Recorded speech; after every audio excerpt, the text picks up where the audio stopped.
យប់12កើតខែអើតលឹមលឹមគួចមើលឃើញអូនញញឹមបងលួចសងខឹមនឹងជីវិតថ្មីរលកទុនលេបងទេជាមួយដល់ស្រីអងឡងលួងលោមកូនស្រីប្រណីបង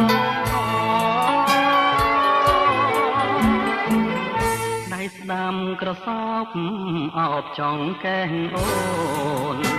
ដៃឈើហេងខ្ញុំដៃស្ដាំស្ងួនខ្លួនហើយនឹងខ្លួនអងរួនរ